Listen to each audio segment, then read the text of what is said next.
Bim! Salut les amis, j'espère que vous allez bien. Nono is back. Une petite semaine un petit peu chargée vu le temps. Voilà, quelques petites galères, donc j'ai pas eu le temps de vous faire des revues, donc on va rattraper un petit peu le retard. Ça c'est une revue que je vous avais déjà faite, mais du coup quelques petits soucis de micro qui m'obligent bien sûr à vous la refaire. Donc voilà, aujourd'hui on va parler de ça. Donc on va parler du petit hop, GTRS RDTA V12. Alors un petit RDTA un petit RDTA chinois, étonnant.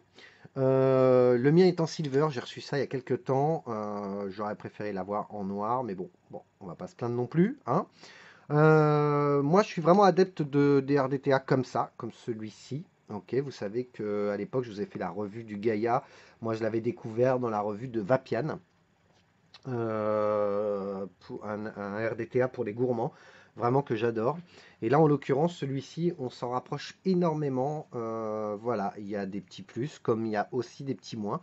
On va faire le tour ensemble. Ah, ok, alors je vous montre vite fait ce qu'il y a derrière. Voilà, pour ceux qui veulent le lire, et ben comme ça, ils pourront le lire. Ok, voilà.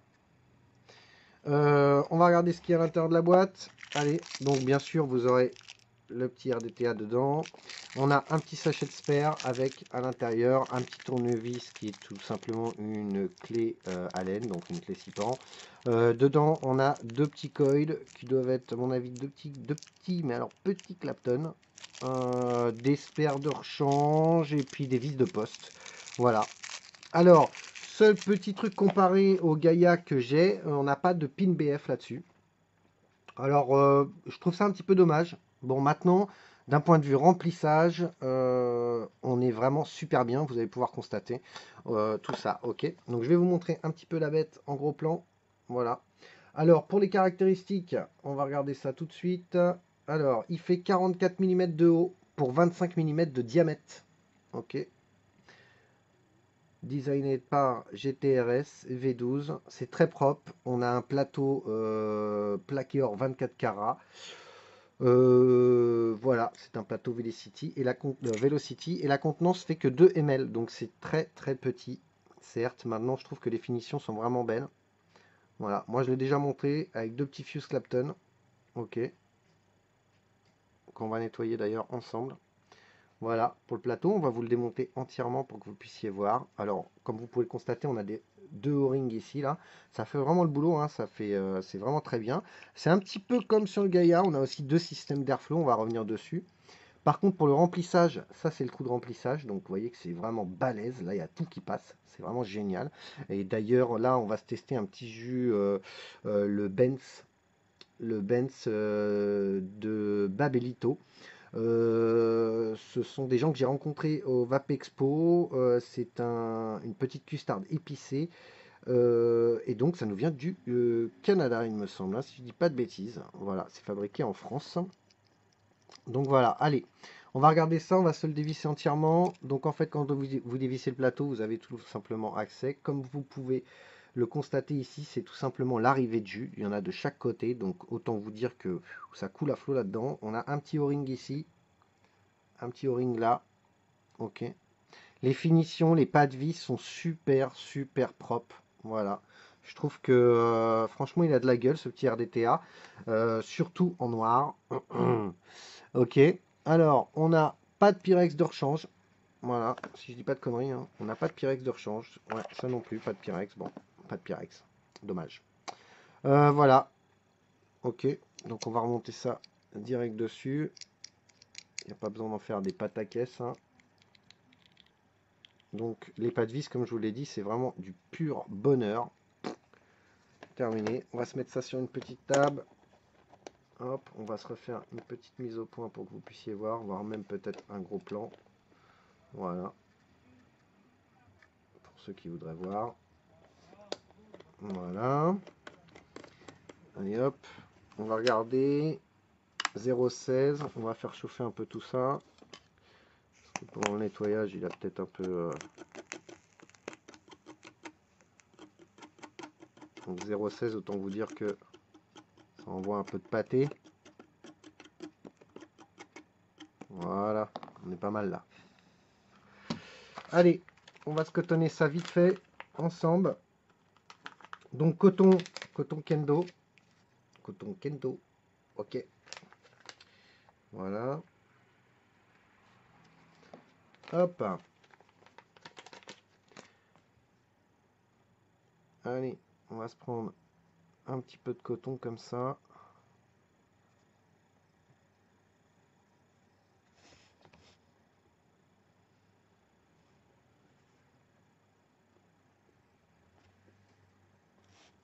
Là, je pense à regarder un peu la cam, voir si c'est net. C'est pas très très net, hein. Bon, on fera avec, hein, vous serez un petit peu indulgent. Bon, c'est un cotonnage, hein.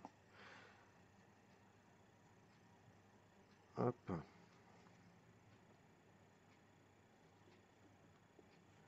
Donc franchement, ce petit RDTA, vous allez voir, c'est vraiment un pur bonheur. J'en connais un, si jamais il l'a dans la main, il va l'adorer, c'est Yannou. Yannou, si tu vois cette revue, franchement, c'est un petit RDTA que tu vas kiffer. Hop, on n'est pas au top pour cette mise au point. On va essayer comme ça. Là. Donc, comme d'hab, hein, faut pas que le coton, moi je coupe au niveau juste en bas du plateau, ça sert à rien que le coton il vienne tremper jusqu'en bas de la réserve là. Voilà. Donc on fait à peu près la même punition de l'autre côté. Voilà. Ici, de ce côté là, il y en a un petit peu trop, donc je vais vite fait l'aérer. Voilà. Et puis là, rien de sorcier, hein. On prend son coton, on vient le mettre à l'intérieur. Donc là, je le mets un petit peu comme un bourrin, hein. Après, je vais repositionner tout ça correctement.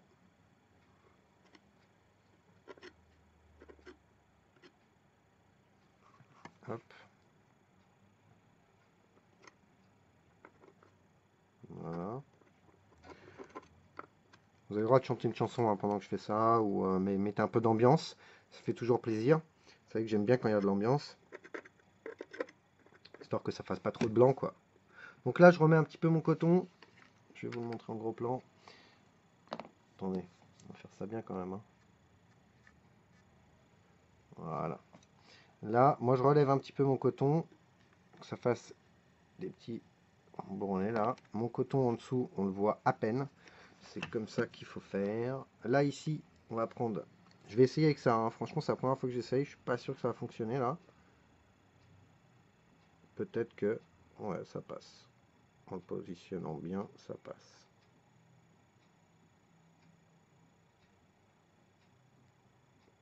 Hop. Et voilà, le tank est plein. Donc franchement, pour le coup, même le twist, ça passe. Allez, on va faire chauffer un peu tout ça. Donc c'est du kendo, donc bien sûr, bah, comme d'hab, hein, faire un petit peu quand même chauffer, histoire de bien amorcer le bébé. Parce qu'à 0,16, il va falloir envoyer quand même un peu de watts.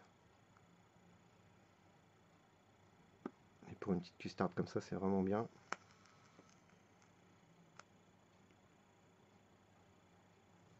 C'est vraiment un super jus ça, hein. Vous allez voir, on va en parler après. Pour ceux qui ne connaissent pas, au cas où. Moi je vois pas beaucoup de liquide tout fait. En l'occurrence celui-ci oui.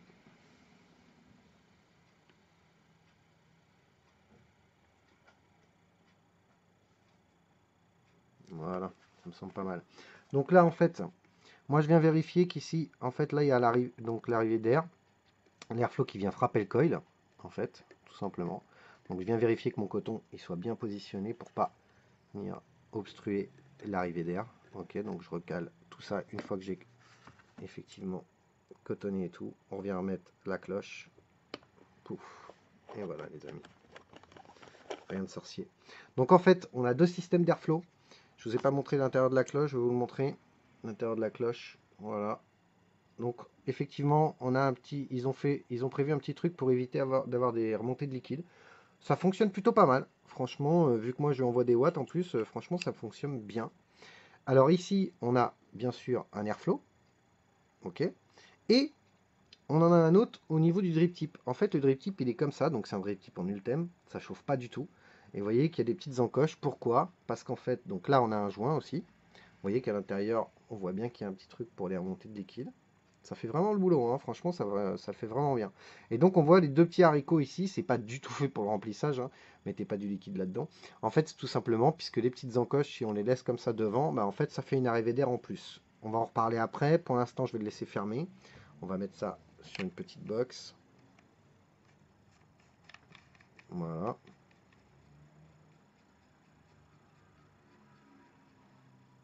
Parfait. Donc 25, vous avez vu, ça dépasse un petit peu. Hop, ça dépasse un petit peu, hein, sur la petite Dovpo. Voilà.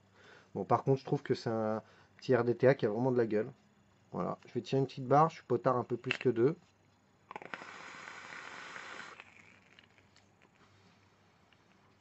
Voilà. Ça fonctionne à merveille. On va se retrouver sur ma tronche, comme ça on débrief là-dessus. Je vous dis les plus, les moins, ce que j'en pense moi. Et puis en même temps, on parle un petit peu de ce petit Benz de Bablito. Ok? Allez, à tout de suite, les amis. Bra! Voilà le nono. He's back, le nono. Bon. Bon, vous avez vu ce petit GTRS, franchement. Il a de la gueule, hein. Il a quand même de la gueule, ce petit truc. Franchement, moi je l'aime bien. Moi je l'aime bien. Et vous allez voir que je l'aime beaucoup. Donc, on va se faire un petit test de vape, on va voir. Donc, moi j'ai laissé les airflows en bas ouverts pleine balle. Les airflows du haut fermés complètement. Ok?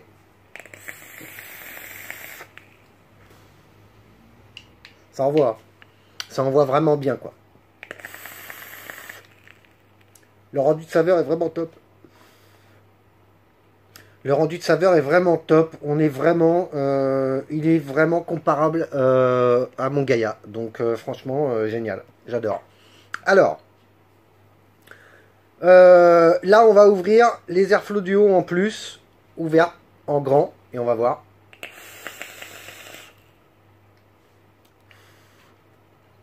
Beaucoup trop aérien. Pour moi, c'est beaucoup trop aérien. J'avais déjà fait l'essai, bien sûr. Beaucoup trop aérien. Je trouve qu'on perd énormément en saveur. Pour moi, d'avoir mis les airflows en haut, si ce n'est que pour faire des nuages, c'est tout, quoi. Parce que sinon, ça sert à rien. Du coup, le volume de vapeur devient vachement plus dense. Voilà. Bon, moi, personnellement, je suis pas fan. Moi, je préfère fermer les airflows d'en haut. Et là, je trouve, en laissant les airflows du bas ouverts à fond, je trouve qu'on a un rendu de saveur terrible et qui fonctionne à merveille. Le plus de cet atto, de ce petit RDTA, ça va être le trou de remplissage. Trou de remplissage vraiment génial. Franchement, ça c'est top parce que on a peut-être que 2 ml de contenance, mais par contre, pour le remplir, c'est d'une facilité déconcertante, comme vous avez pu le constater, même avec un flacon twist comme ça. Donc, ça passe. C'est moins pratique, certes. Maintenant, avec tout ce qui va être choubi et tout, franchement, ça passe super bien, quoi. Ok? Donc voilà. Les moins encore, pas de deuxième Pyrex. On aurait pu mettre quand même un deuxième Pyrex de rechange, je trouve. Ça aurait été bien. Maintenant, à savoir que ça vaut que dalle. Hein. Ça doit valoir, allez, dans les 20 balles. Hein. Dans les 20 balles. Donc, ça dépasse pas les, c'est clair, maximum. Au pire, on pourrait le trouver à 30 balles. Mais franchement, c'est en dessous de 30 balles. C'est sûr. Voilà. Et pour le rendu de saveur, pour ceux qui vapent du gourmand, moi je recommande vivement. C'est vraiment terrible. Un super RDTA. Il y en a beaucoup. Maintenant, celui-ci, pour les saveurs, c'est vraiment génial. Ok? Ouais, les amis. GTRS. Boum. Ok. RDTA V12. Vous le saurez. Je l'ai vu en vente sur pas mal de shops en ligne. Je vous mettrai quand même un lien. Ok. Et peut-être dans vos shops physiques préférés. Allons savoir. Ok. Maintenant, on va parler de cette petite custard épicée de Bablito de Benz. Le Benz custard épicé. Ok. On va parler de ça. Une petite custard que j'aime beaucoup.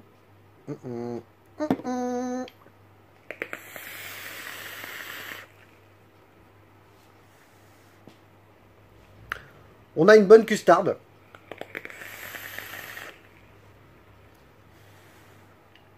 Qui est pas trop sucrée. Moi, je ressens une note de caramel.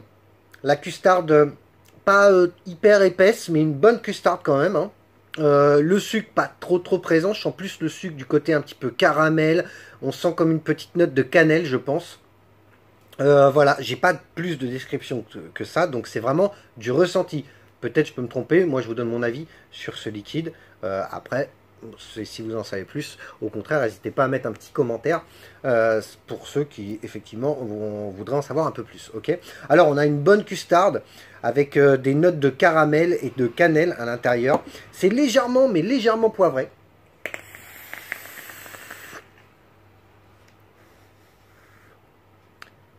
C'est super bon.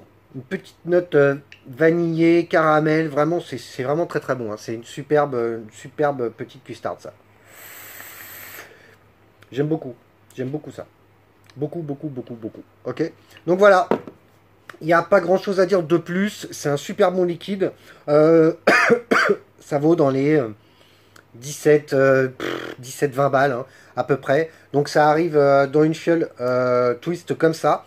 C'est des flacons de... dedans, il y a 50 ml.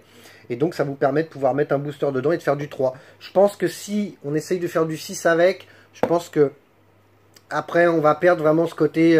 cette petite custarde épicée, ça va être trop léger. Moi, personnellement, je trouve qu'en 3, c'est vraiment parfait. Voilà, après, j'ai envie de vous dire, faites comme vous voulez, à bon entendeur. Ok, donc voilà les amis. Petite barre. Très très bon. Donc voilà, petit GTRS c'est fait. Le petit Benz c'est fait. Je recommande les deux. Franchement, les deux vont super bien ensemble là. Paf. Ok. Voilà. Comme d'habitude. Merci de me suivre. Désolé pour le petit contretemps cette semaine. Ok, j'étais en RTT. Donc voilà. J'espère que vous allez passer un bon week-end. Je vous remercie à tous de me suivre. Et je vous dis à très bientôt pour une prochaine revue. On n'oublie pas de coller des petits pouces.